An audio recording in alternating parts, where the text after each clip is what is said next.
Okay, so we're going to finish up today the carboxylic acids.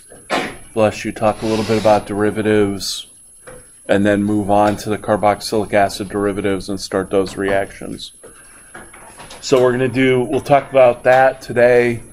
Next Tuesday when we come back, we'll finish up with carboxylic acid derivatives as far as we get. Then Wednesday question day for the exam, Friday exam, and then we have Monday and Wednesday the following week because Friday's a reading day or sleep-in day, whichever one is appropriate, and I suspect I know which one. Okay, so that's kind of where we're at. So last time we ended by saying, if I have a carboxylic acid and I react it with lithium aluminum hydride and then add H plus to it, I get a what?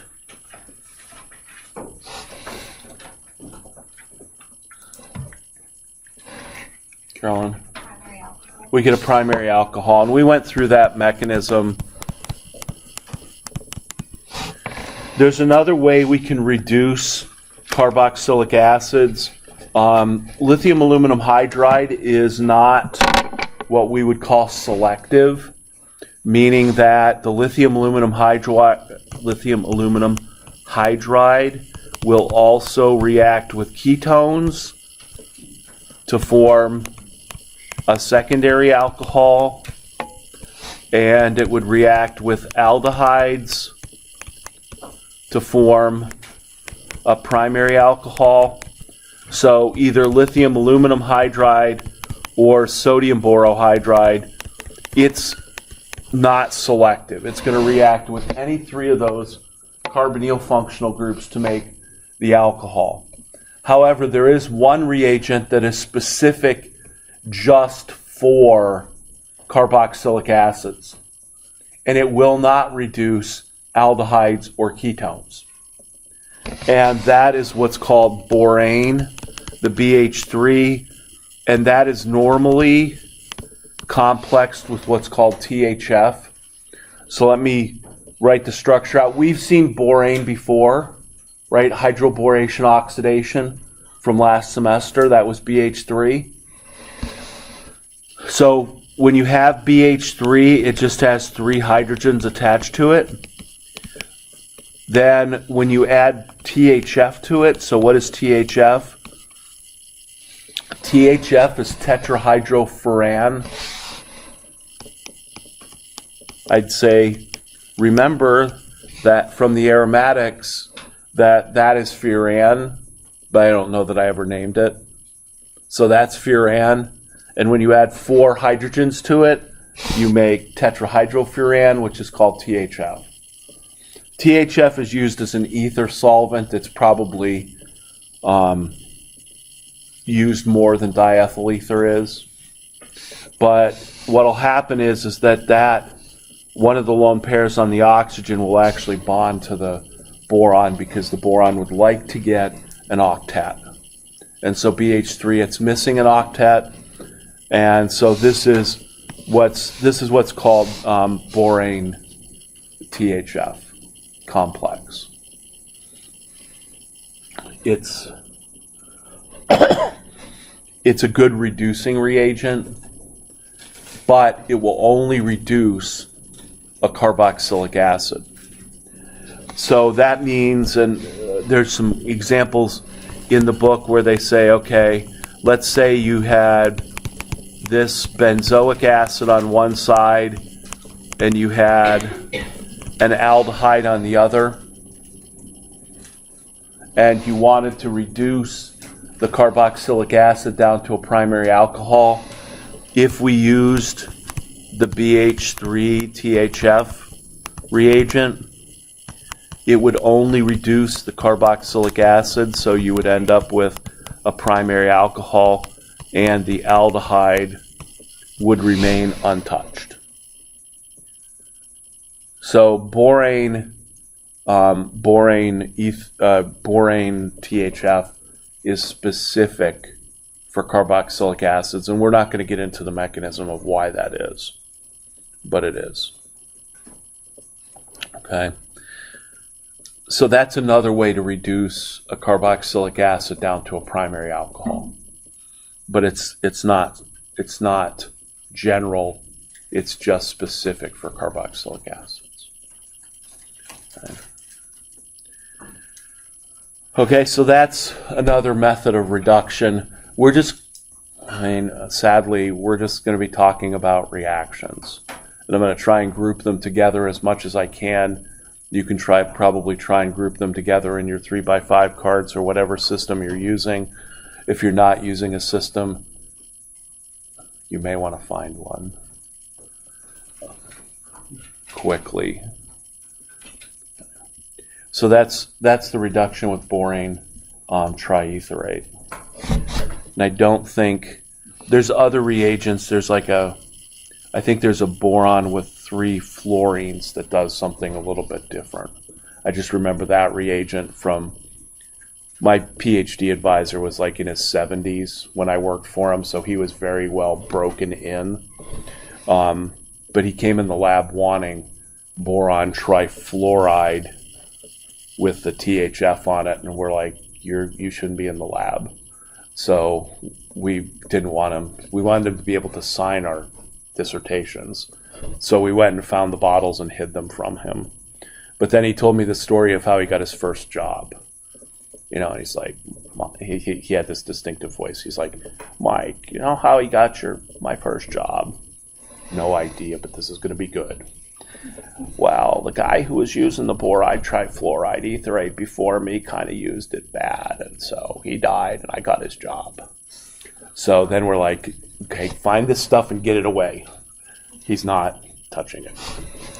This is a little bit less than that. The boron trifluoride etherate produces HF, and if you don't know anything about HF goes directly into your bloodstream and changes your pH. And it's never a good idea to change the pH of your blood. So HF, the only time you ever see HF is when you're etching glass. That's the only time anybody ever uses HF. And you can buy like sodium fluoride at the craft store to like etch glass, but you have to be really careful because it will go directly into your bloodstream and bad things will happen. So this is not bad, but it's pretty close. Okay, that's my bizarre story of the day. I may have more. Okay, so reductions.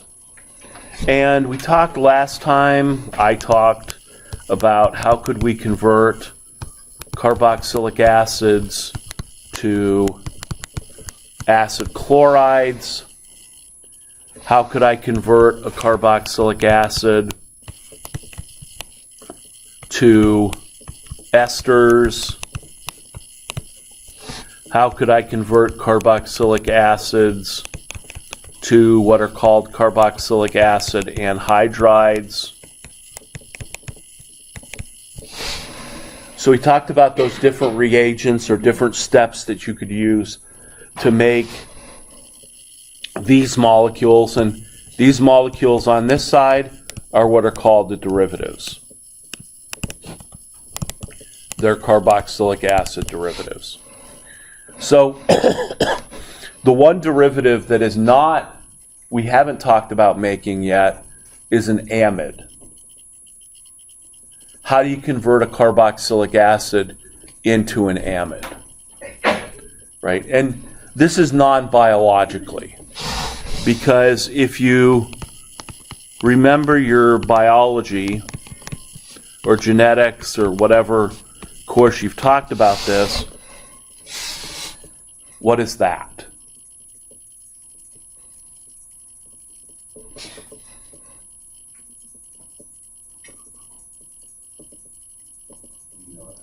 That's actually an alpha amino acid. So the idea that the carbon next to the carbonyl is what we're going to call our alpha carbon here. Within the next 2 weeks, we're going to introduce that terminology. So this is an alpha amino acid. This carbon is chiral, and there's how many different R groups that you can attach to make all the different amino acids. My recollection from freshman biology is there's something like 20, give or take, 23-ish, something like that. Now, in the biological systems, we're able to react the amine of one amino acid with the carboxylic acid of another to make the amide, to make that amide bond. So we could have a CH with an NH2 on this side, and then we would have our NH, and then over here we would have our CH with our R group. And then because I'm running out of room, I'll just put the carboxylic acid up there. So we can actually form that amide bond biologically using enzymes and other things. And this is the beginning of making what? If this is an amino acid, what do amino acids make in biology? So that's the way you make a protein. And you can learn about that more in your next biochemistry class. They can teach that to you far better than I can. But that's how we make proteins. So we're going to talk about the organic chemistry way to make an amide, which is not as nice as enzymes in the biological system. Because to make an amide from a carboxylic acid is going to require some pretty harsh conditions. So if I want to make an amide, the first thing I would say is, okay, let's react a carboxylic acid with, let's say, a primary amine.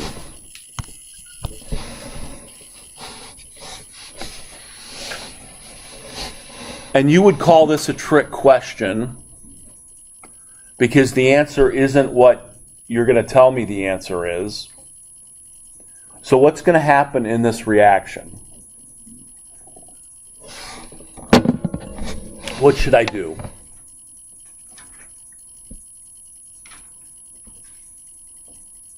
Or what do you think I should do?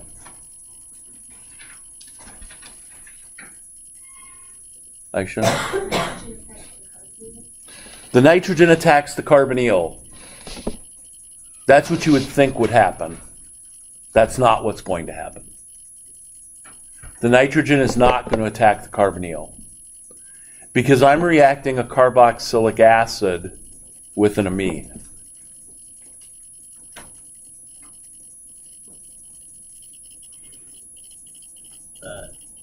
Amine deprotonates the acid. The amine deprotonates the acid. So I'm going to react carboxylic acid with a basic amine. And so I'm going to have an acid-base reaction occur. So it's not what you think. It's not that the amine will attack the carboxylic acid. That's not going to happen. Instead, we're just going to have a very simple proton transfer.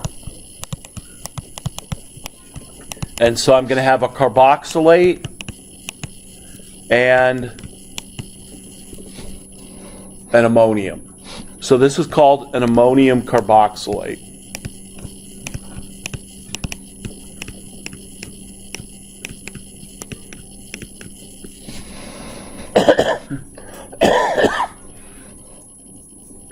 And this could be done with a primary amine, right, with one alkyl group attached. It could be done with a secondary amine. So it could be done with a primary amine, a secondary amine. It could be done with ammonia. Can't be done with a tertiary amine because we need the hydrogen attached to the amine. So I can do this and make an ammonium carboxylate. And if I do this reaction at room temperature, that's what I'm going to get. Nothing more than the ammonium carboxylate. But then if I heat this, and the book has a number of like 300 degrees Celsius, If I then go ahead and I heat this, what I end up doing is losing water and forcing the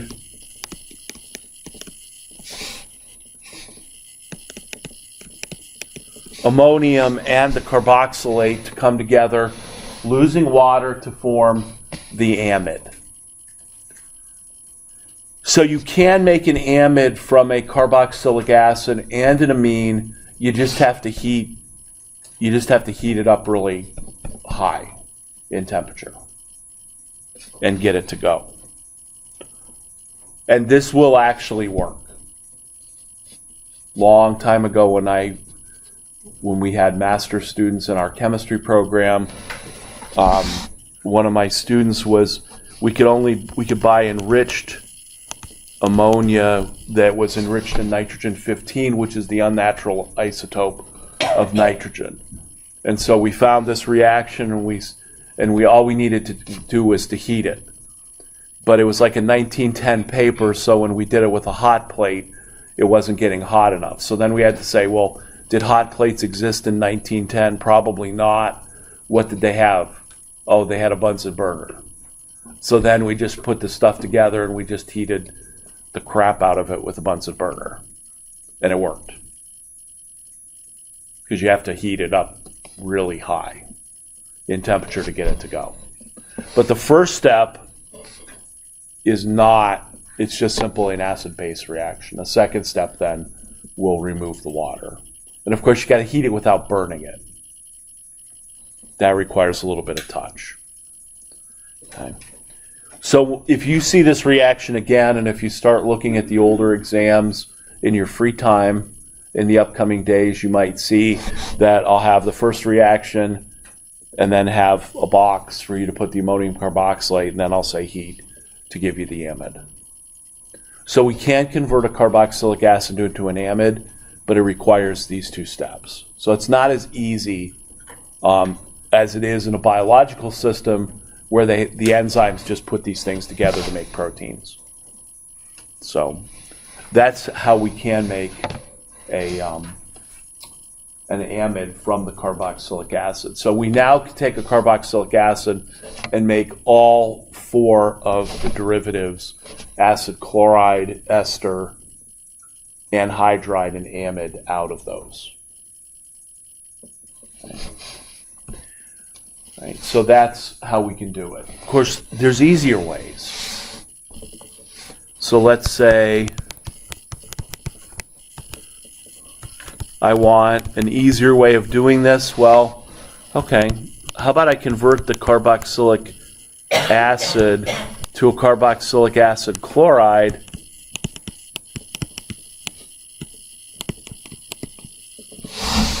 and then make the amide out of it.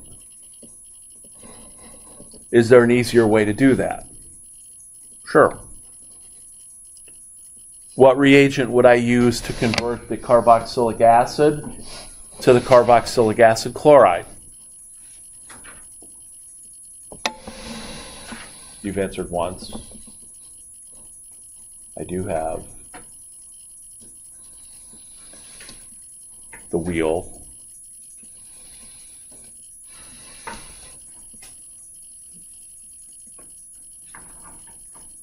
Sarah Gier. It doesn't know how to pronounce your last name. SOCl2. That's SOCl2's role is to do what? Convert OH into Cl. I feel obligated. Is there anything else I could use? Starting with P? What were you going to say?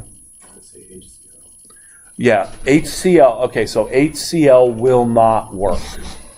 So we should put HCl down and we should put an X through it so that you don't do that next week. HCl will not work. SOCl2, Katie? PCl3, PCl5. If you don't like the chlorides and you want the bromides, you could do that, except I'm asking for an acid chloride. So any of those reagents, their jobs convert a OH into a Cl. And then what would I add to my acid chloride? I would just add my amine. And so I could do this reaction much more easily by making the carboxylic acid chloride than trying to heat the carboxylic acid. As a matter of fact, if I wanted to, I could say,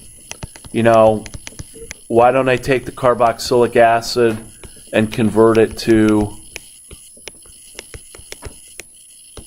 the anhydride, and then react the anhydride with the amine like we did in lab, so that I would add that group and make the amide out of it. And so I could do that as well.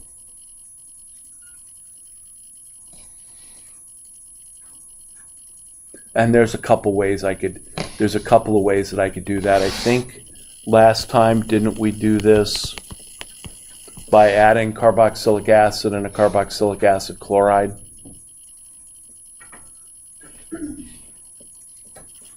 I think that's how we did it on Monday.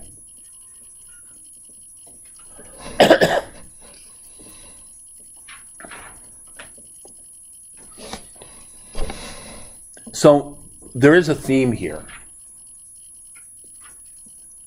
And the theme is that getting the carboxylic acid to react as a carboxylic acid is hard and difficult. So instead of using the carboxylic acid, I should use the carboxylic acid derivative because it's going to be more reactive than the carboxylic acid will. And so that's going to lead us into the next chapter of carboxylic acid derivative reactions, which are going to be really boring and tedious and monotonous. But they all hinge on one particular mechanism, and they're all going to hinge on the fact that this group over here can leave.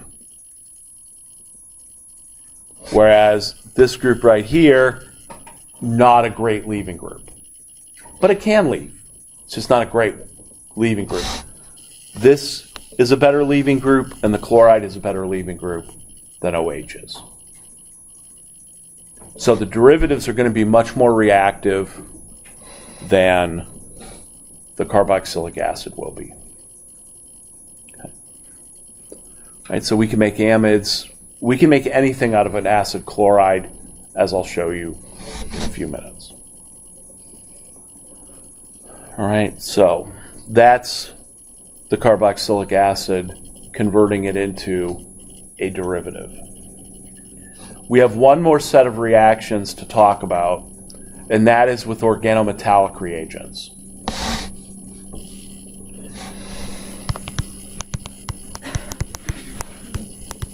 Okay, carboxylic acid plus 1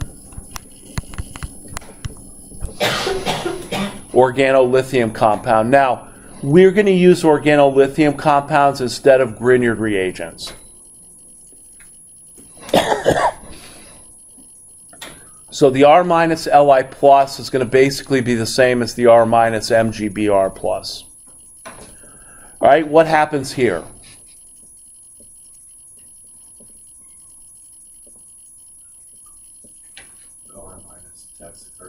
The R minus attacks the carbonyl.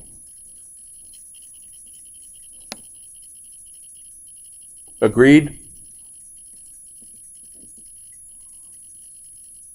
I'm not writing anything. Aisha? The R minus deprotonates the carboxylic acid. It's going to be one of those two things. So this is another one of those, what you guys call trick questions, right? And it kind of defeats the purpose of the trick question for me to say, this is what you consider a trick question. I don't. I disagree. But just like when the nitrogen, we thought the nitrogen would attack the carbonyl, the nitrogen was basic. The R minus is basic. So our first thought is, and somebody was going to say it. The R minus is going to deprotonate the carboxylic acid. If I go back to Monday, when we had the H minus, what did the H minus do with the carboxylic acid? The first H minus deprotonated. So the first R minus is going to deprotonate the carboxylic acid, so I'm going to end up with a carboxylate. And this is far as we've made it, right? We've reacted carboxylic acid plus Grignard, and most people attacked instead of deprotonating. So now I'm going to deprotonate.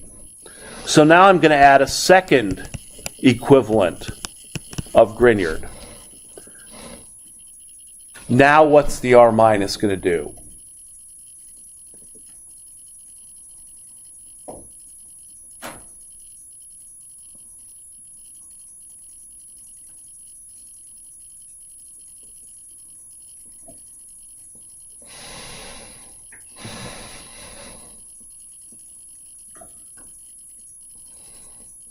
Taylor Neward.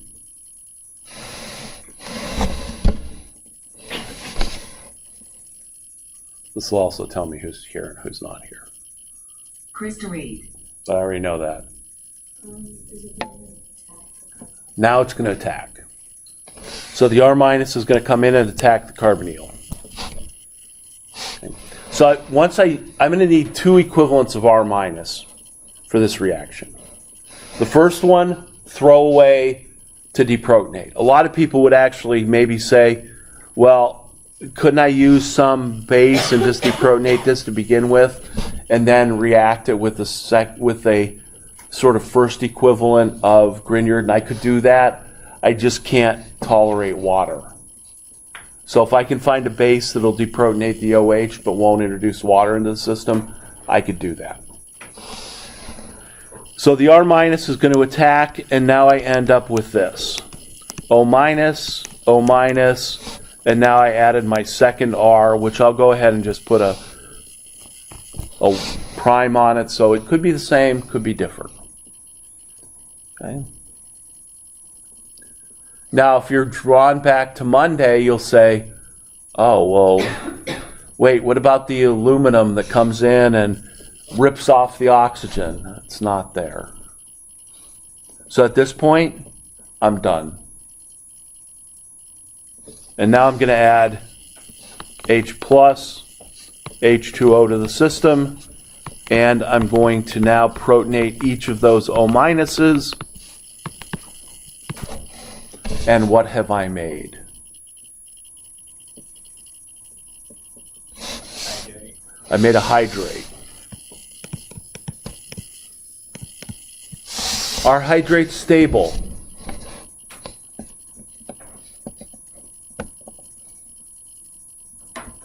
Run-of-the-mill hydrates. Stable?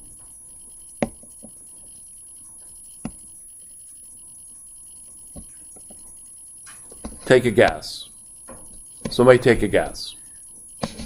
No, good guess. No, they're not stable. So what happens to the hydrate? In the presence of acid and water.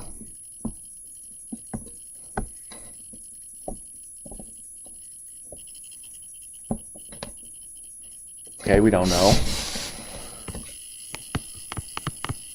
H plus, what should I do?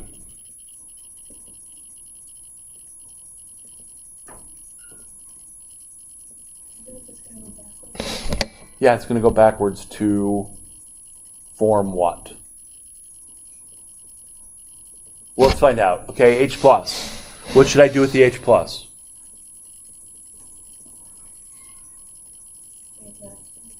Protonated oxygen.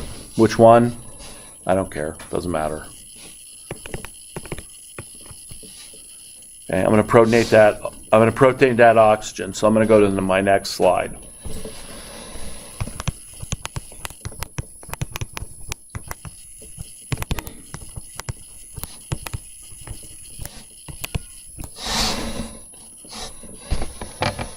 What happens next? Carolyn? Will the H from the OH form a double bond taking off the water? Okay, if I want to do this all in one step, I'm going to lose both the H plus and I'm going to lose the water. So yes, it will reverse itself. What will it reverse itself to? It will reverse itself back to a ketone in this case.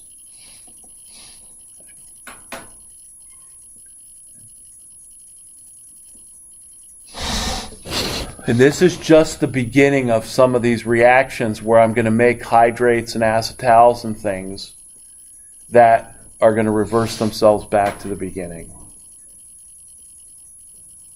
And so I have to write the reverse mechanism. So let me write the overall reaction. What did I just do? I just took a carboxylic acid, I reacted it with 2 equivalents of Grignard, then H plus H2O step, and what did I make? I made a ketone. But net, what did I do? I took my R group of my organolithium and I basically replaced the OH to make the ketone.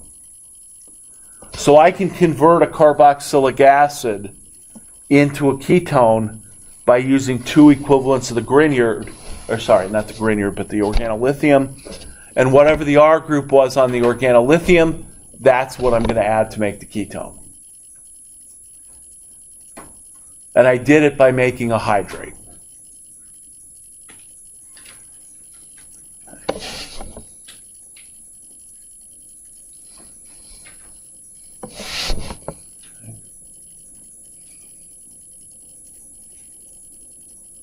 So, what are we up to today? That's like the 3rd or 4th reaction, right? We're not done. But that's how I can make a ketone out of a carboxylic acid. Use 2 equivalents of organolithium. There's another way. Not necessarily from a carboxylic acid, but let's go back and review.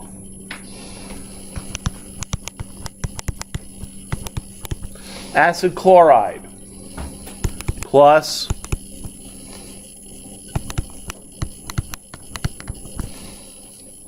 organolithium, or when we did this before, we did this with a Grignard.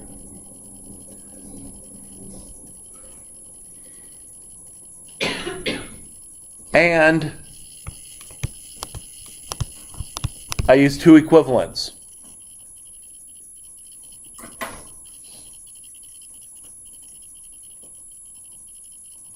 What did I make?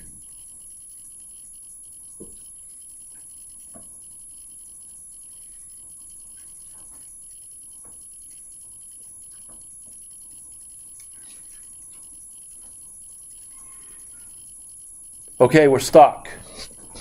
Mechanism. What should I do with the first equivalent of Grignard, or organolithium? What will it do? Attack the carbonyl. Are we sure about that? Last time we tried to do that, it was... Yeah, we're okay with that, because there's no OH to deprotonate. So the first equivalent's going to attack the carbonyl.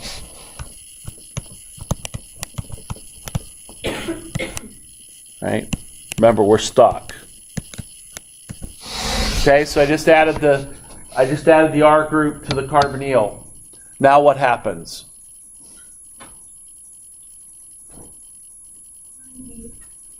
Chlorine. The chlorine leaves. Why does the chlorine leave? What's causing the chlorine to leave? What about the O minus?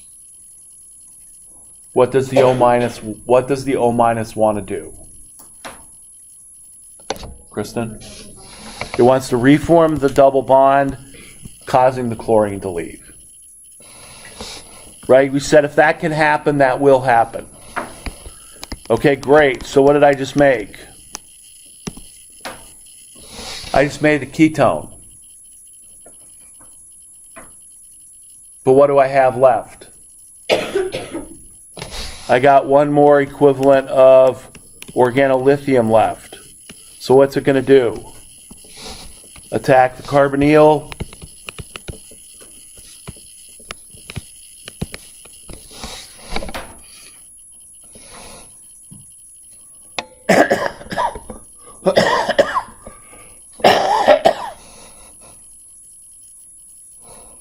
And now what happens?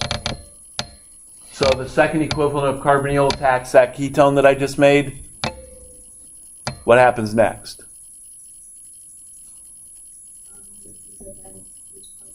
Nothing happens next, so I got to wait around till I add H plus H2O. The O minus cannot reform a carbonyl because there's nothing to leave. So we do a then H plus H2O step to give me then my tertiary alcohol.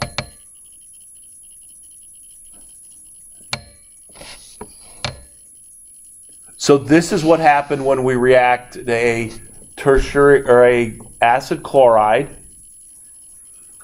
and I'll throw this out, or an ester with two equivalents of Grignard.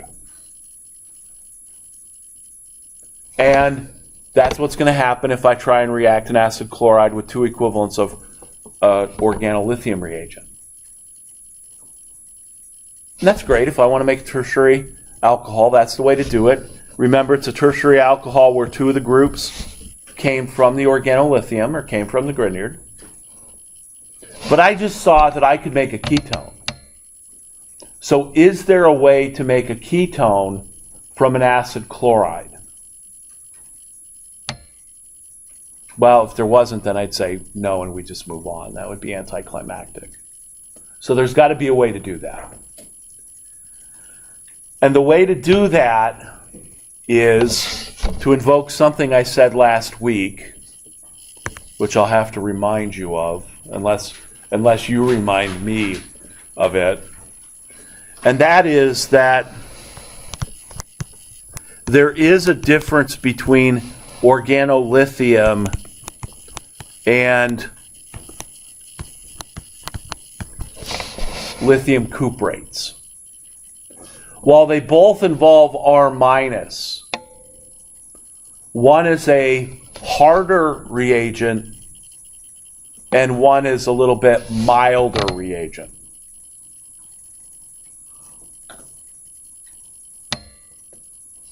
Anybody have a sense of deja vu about that from last week?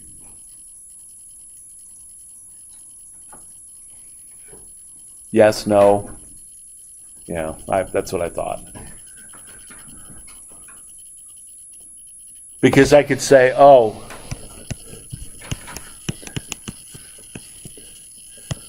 remember, but then again, nobody remembers, or very few people remember, and that's okay, because you still have till next Friday to remember all of this stuff.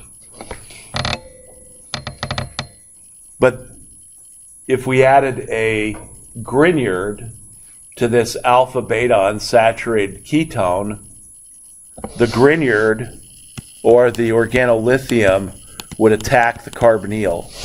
That's harsh. Whereas the lithium cuprate would attack the beta carbon.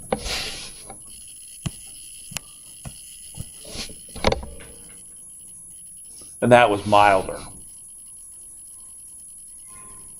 So I'm pretty sure last week when I said this, we're going to be invoking this idea that the lithium cuprate is a little bit milder reagent than the organolithium is in the coming weeks.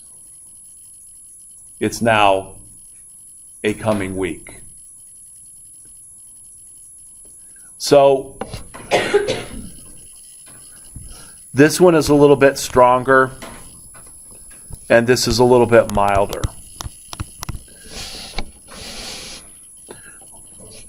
What's my point? I should probably think about that myself. What is my point? I can actually use this milder lithium cuprate with a acid chloride.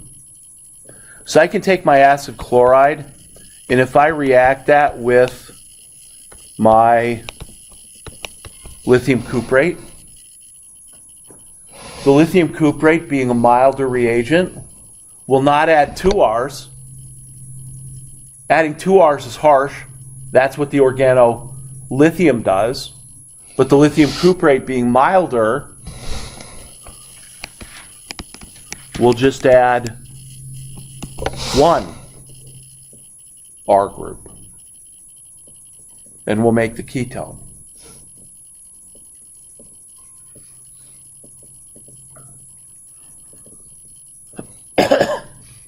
So while there are 2 R minuses here, only one of them will add. Okay. So with an acid chloride, if I add 2 equivalents of the organolithium, I'm going to add both and make a tertiary alcohol. If I use the milder cuprate, I'm just going to add 1 and make the ketone.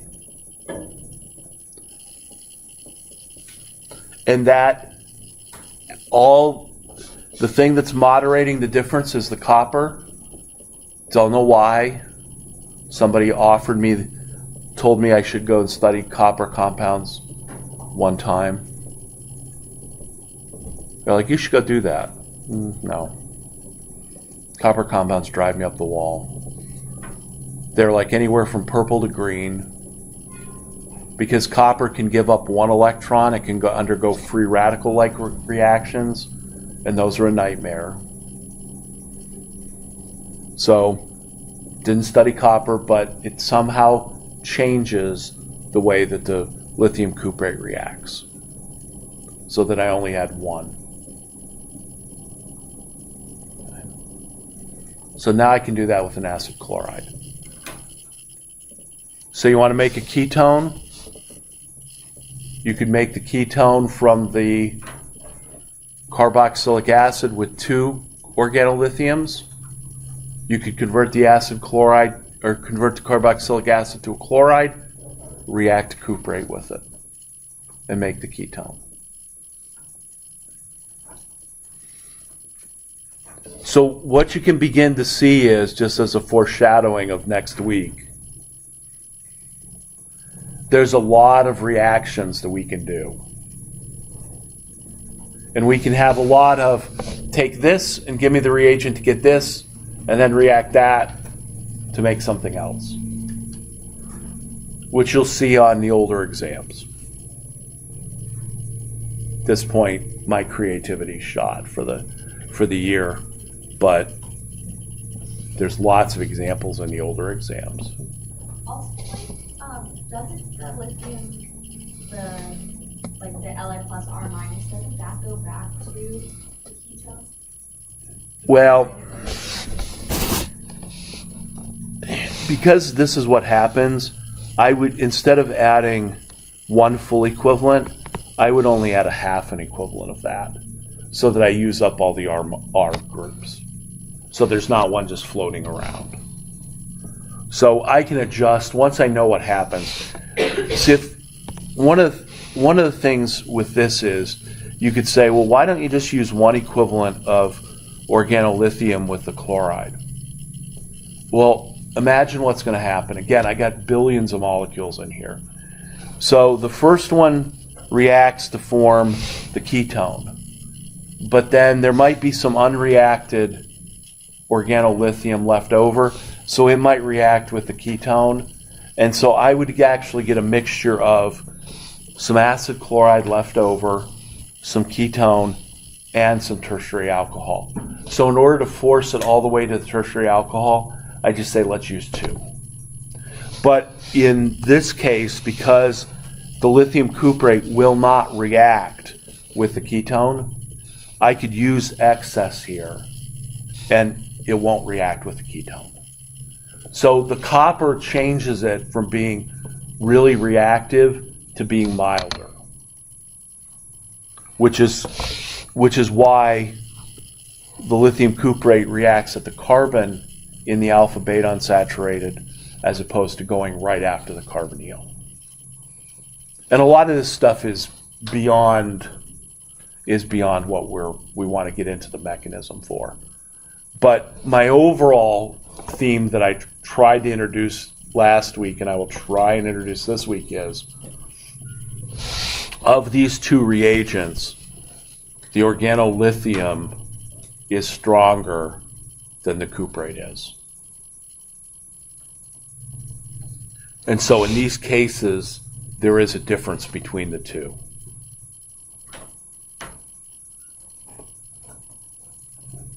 And I'm going to take that. There's also another set of reagents where one's really strong and one's not so strong. And I'll introduce that now. And then next week I'll reintroduce it. But lithium aluminum hydride is strong. It's got 4 H minuses.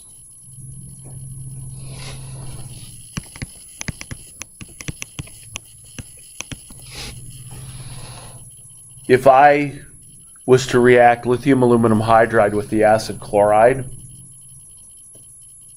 the first H minus is going to come in, attack the carbonyl, form an O minus. The O minus comes back down, kicks off the chlorine. I got an aldehyde. The second H minus comes in and attacks the aldehyde, so that if I do this reaction with lithium aluminum hydride, I'm going to end up with a primary alcohol, just like I did with the carboxylic acid. If we had class on like Friday, I would make that a take-home mechanism. But I won't, because we'll come back and talk about it next week. Let's say I want to stop. I only want to add 1 H minus, and I want to stop at the aldehyde. Can I do that? Yes, I can. But I can't use lithium aluminum hydride that's got 4 H minuses. So what we do is we say, okay, let's tone down the lithium aluminum hydride. How do I do that? I'm going to do that by saying, I will give you 1 hydride lithium aluminum, and I will replace the other 3 with terse butoxides.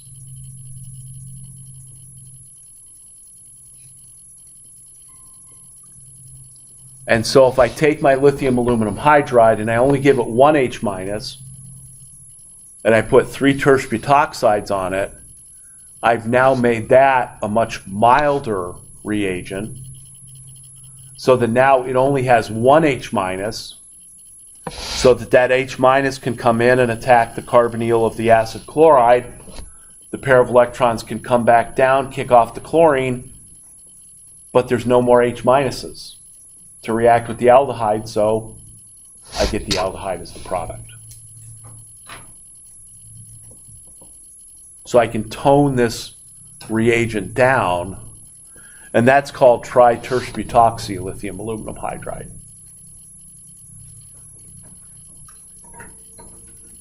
And of course, these reactions of acid chlorides, bless you, are going to be the first derivative of a carboxylic acid that we're going to talk about the reactions of next Tuesday.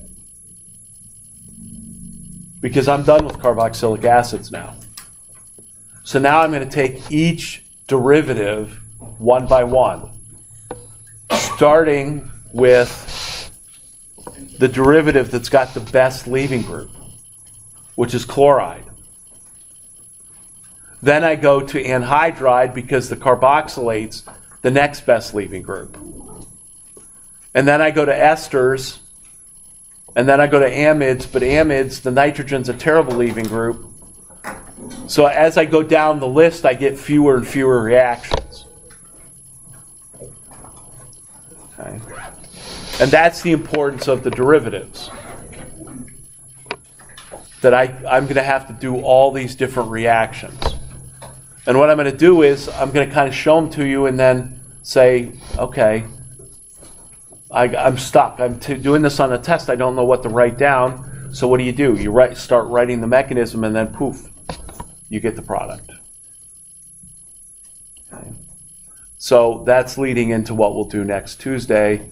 Is we're going to start the derivatives, and then any derivatives we have left over we'll finish up after the test, because we will have 1 day of enolates and condensations, which is all I ever get.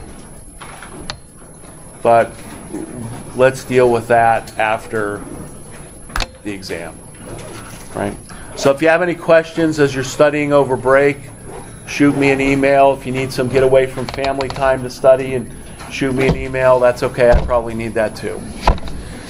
Otherwise, we will see you next Tuesday.